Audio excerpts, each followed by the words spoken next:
Hey, hello, welcome to my YouTube channel Tech Danta. Last time we are discussing about the load runner session is near about to complete, and we already started the Jenkins tutorial session also.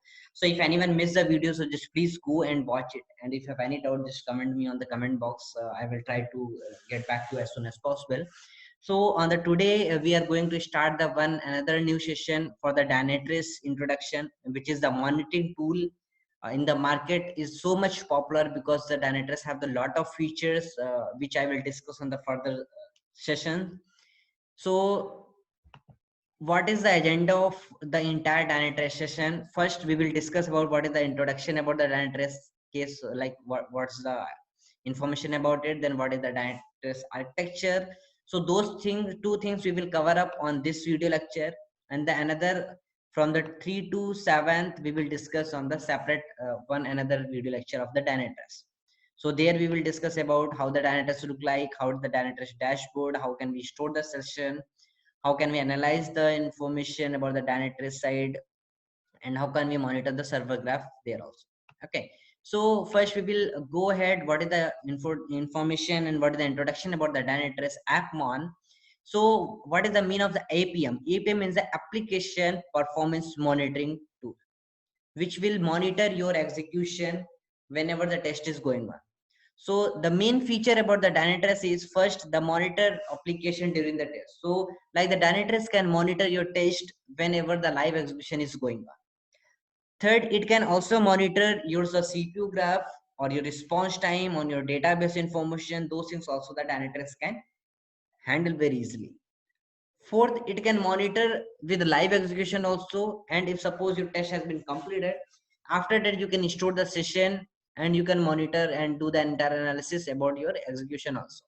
But how can we store the session, that we will discuss on the separate video. And the most important feature about the Dynatrace is that it's support to the cloud monitoring also, because you already know the most of the project is now migrating on the cloud level. So Dynatrace tool is the most valuable feature, have the inside that it can easily monitor and the cloud level activity there also. Okay, next thing is that Dynatrace architecture, how it works and how it looks like that. So if I will discuss about that, so suppose that is our live application which we are doing the testing. So there definitely it is written on the some different languages, some of the database query will be there. So all information the Dynatrace collector will collect the all things, and the Dynatrace collector will send the information to the Dynatrace server, and the Dynatrace server will send to the information from the Dynatrace client. Then accordingly we can monitor our the response time, server graph, error graph, database information, web services. Those all things we can monitor using the Dynatrace tool.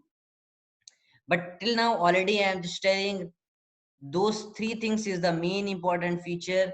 One, like the server graph we can monitor, and the most important thing that we can monitor the live also, we can monitor as a store session also. And another valuable part about the Dynatrace case, it's support to the cloud monitoring also. Okay, so this video is only that much. On the next video we'll discuss about the detailed information about the Dynatrace. So thanks to all, keep watch the video and support to me, and send share the videos with your colleagues, with your friends, so they can also learn about the Dynatrace tool and some of the other information and very interactive tool also. So most probably we are near about to close through the load runner session also. And if anyone are interested to learn any of the tools, so just comment on the comment box. I will get back you with the mail ID, and you can take the session from my side also. Okay, thanks to all, thanks to watching the video.